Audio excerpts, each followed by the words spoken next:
আজকে মাগুরাবাসী লজ্জিত, মাগুরার ছাত্র জনতা লজ্জিত, মাগুরার জুলাই যোদ্ধারা লজ্জিত। আমাদেরকে ক্ষমা করে দিস রাব্বি, তোর রক্তের সাথে আমরা বেইমানি করছি।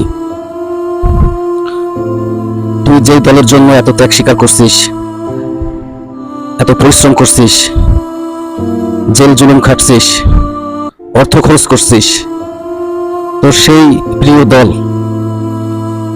ক্ষমতায় আসার 2 মাসের ভিতরেই তোর হত্যাকারীকে জামিন দিয়েছে। এর থেকে লজ্জাজনক আর কোনো কিছুই হতে পারে না। আজকে একটা জিনিস খেয়াল করলাম, যখনই কিছু মানুষ প্রশ্ন করলো কোন উকিলে জামিনের জন্য কাজ করছে, তখন বিএনপির কিছু ভাই ব্রাদারকে দেখলাম সবাই দায় এড়ানো কমেন্ট করতেছে। যে দুজনের নাম বলতেছে এরা বিএনপির কেউ না, মানে শুধু বিএনপির কেউ না বলে দায়টা এড়িয়ে চলে যাচ্ছে। ঠিক আছে, কিন্তু আমার কথা হচ্ছে যে এই যে বার কাউন্সিল নিয়ে কিছুদিন আগে যেভাবে মানে ইলেকশনের যে বার কাউন্সিল ইলেকশন হলো, ইলেকশন প্রথম স্থগিত হয়ে গেছিল, এই জন্য কত অ্যাডভোকেট তো দেখলাম নাকে কানতেছে বিএনপির। ঠিক আছে, তারপরে নির্বাচনের পরে যখন বার কাউন্সিল নির্বাচন হলো, পাশ করার পরে তো সেই মমাসিদের মতো খুশি এক একজন। তাহলে এই বিএনপির এই অ্যাডভোকেট গুলো তাহলে কাজ কি? এদের কাজটা কি? এদের কাজ কি শুধু জামাতের পিছনে লাগা? এদের কাজ শুধু কোথায় কিভাবে কি করতে হবে সেসব কাজ করা, ধান্দাবাজি করা? যদি বিএনপির বাইরের দুটো অ্যাডভোকেট যদি হত্যাকারীদেরকে যদি জামিন দিয়ে নিয়ে আসতে পারে, তাহলে আপনারা কি করেন? আপনাদের কাছে কি মানে মানে আপনাদের যে ত্যাগী যে যারা যে ত্যাগী যে ব্যক্তিগুলা আছে যারা বিএনপি করতেছে দীর্ঘদিন ধরে, তাহলে আপনাদের কাছে তাদের আশাটা কি থাকবে? আর সেটার উত্তর কি আপনারা দিতে পারবেন? জীবনে পারবেন না, কারণ আপনারা সবসময় আপনাদের ধান্দায় থাকেন, বা আপনাদের মানে অ্যাডভোকেটের কাজ করে শুধু আপনাদের পকেটটা শুধু বললেই হইলো। কোন জিনিসটা ন্যায়, কোন জিনিসটা অন্যায় সেটা আপনারা বোঝেন না। ঠিক আছে, আজকে রাব্বি কে ছিল? রাব্বি একমাত্র ব্যক্তি, মাগুরায় রাব্বি একমাত্র ব্যক্তি যে আপনাদেরকে নতুন করে প্রেজেন্ট করছে। রাব্বির নামের উপরে আপনারা অনেক কিছু করতে পারছেন। ঠিক আছে, রাব্বির নামের উপরে এখনো আপনারা বিভিন্ন জায়গায় বুক ফুলিয়ে কথা বলতে পারেন। আপনারা গর্বের সাথে বলতে পারেন যে আপনাদের দলের একজন ত্যাগী নেতা জুলাই যুদ্ধে শহীদ হয়েছে। ঠিক আছে, অথচ সেই রাব্বির সাথে আপনারা বেইমানি করতেছেন। এমন নিউজ পাইছি যে সেটা আসলে দুঃখজনক। ওর মৃত্যু নিয়েও বাণিজ্য হয়েছে।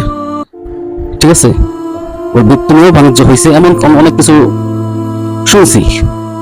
এবং আমার কাছে এমন একটা নিউজ আছে, যাক এটা আমি বলবো না, যেহেতু কোনো প্রমাণ আমার কাছে নাই, সেহেতু আমি এই কথাগুলো বলতে চাচ্ছি না। এটা ভিতরে আছে, ভিতরেই থাক।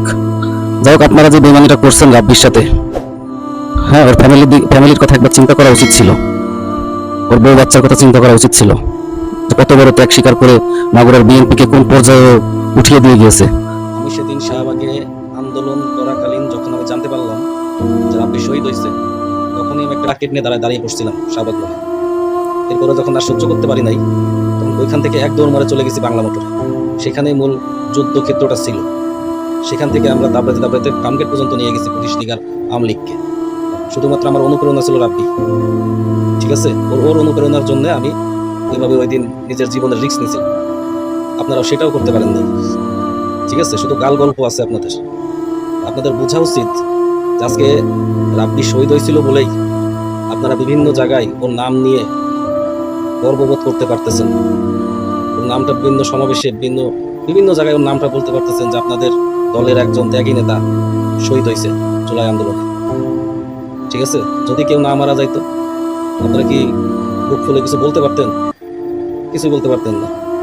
ঠিক আছে, যে ছাত্র মারা গেছে ওর নামটাই সবার আগে আসতো।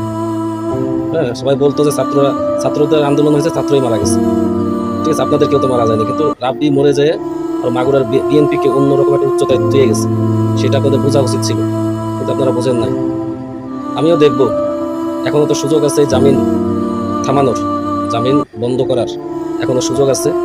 মাগুরার বিএনপি যে অ্যাডভোকেট আছেন যারা, তাদের কাছে এখনো আমি আশা করি যে আপনারা এই জামিনটা রুখিয়ে দিবেন এবং বাতিল করবেন।